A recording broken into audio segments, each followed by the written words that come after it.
Over the last few years of growing squash in my garden, I've encountered some challenges with being able to have this crop thrive in the growing space. Usually the plants just don't get very big, they don't bear very much fruit, and the fruit that they do bear tends to be pretty small. And then these squash plants usually just yellow and die a little earlier in the season than maybe they might otherwise. And so there could be a variety of things going on there, but I feel like one very basic foundational challenge that may be a common factor here is that I'm not pre-tilling the soil. So I'm not like loosening up that soil profile too much before planting it. And you know, my cover crop strategy at this point is very much imperfect, and I don't always have living roots in the ground in everywhere where I'm growing at all times. On top of that, squash also love really high fertility in soil and probably a high organic matter content along with that, and you know, my soils just aren't quite there yet with where I am. So this season I'm trying a couple of different things to try to remedy this, one of which is using oats as a cover crop earlier in the season and then planting the squash into that and using the oats as like a mulch, right? Either bending them down or tilling them in lightly before planting the squash. And part of this has been inspired by the work of Will Bonsall and his book entitled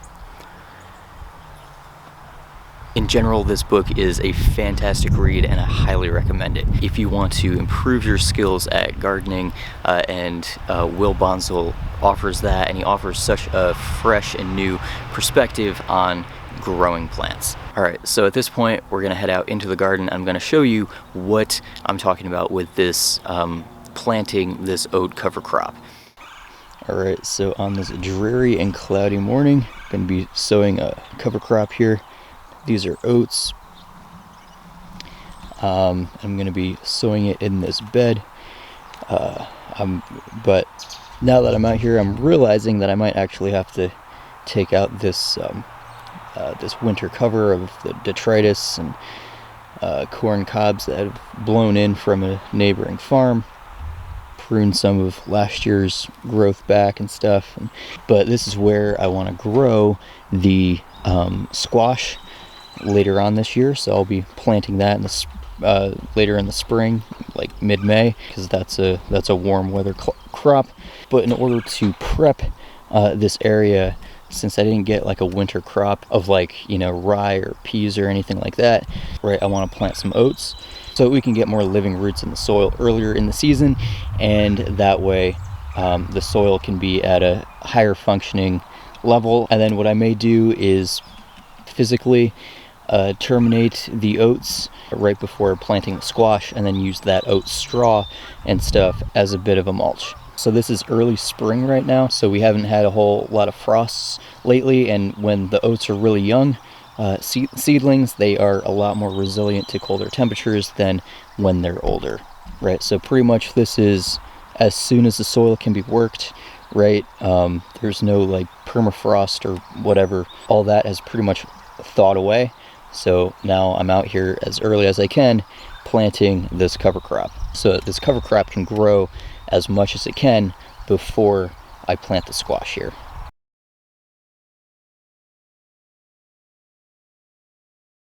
Alright, so now I have taken out the leaves. I've weeded out the area a little bit, mainly just weeding out the grasses and some extra white heath aster plants and stuff.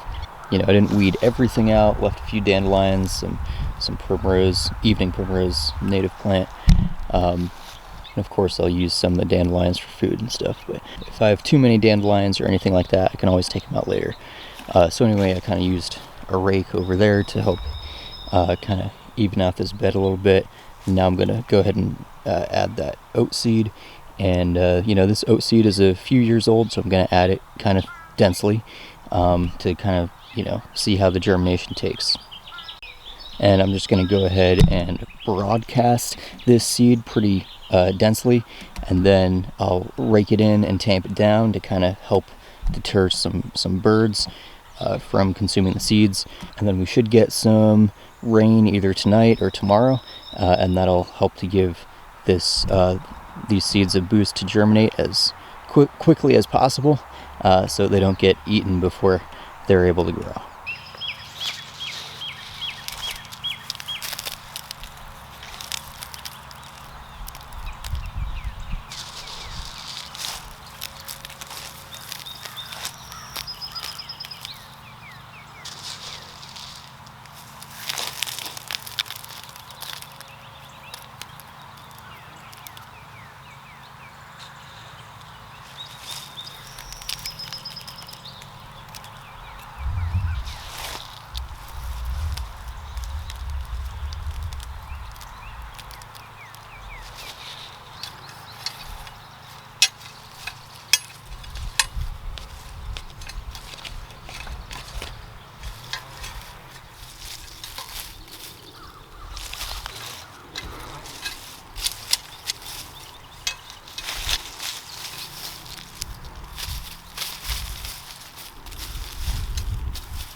Alright, so this is March 15th, just 2025, just planted the oat seeds in this row, and then hopefully this will sprout and germinate and produce a nice mat of growth that I can eventually plant some squash into. So I'm gonna go plant some other rows like this with this oat treatment, and then where I will plant other squash and cucurbits later on in this season. Alright. Thank you so much for checking out this video on using oats as a cover crop before planting squash. Hopefully this season I'll be able to grow better squash plants and more productive squash fruit, because it's a really fantastic food and I love adding it to my diet, and all the different cool things that I can cook and make with squash, especially like winter squash in particular is what I'm talking about here. So thank you so much for watching, and I look forward to seeing you in a future video. Take care.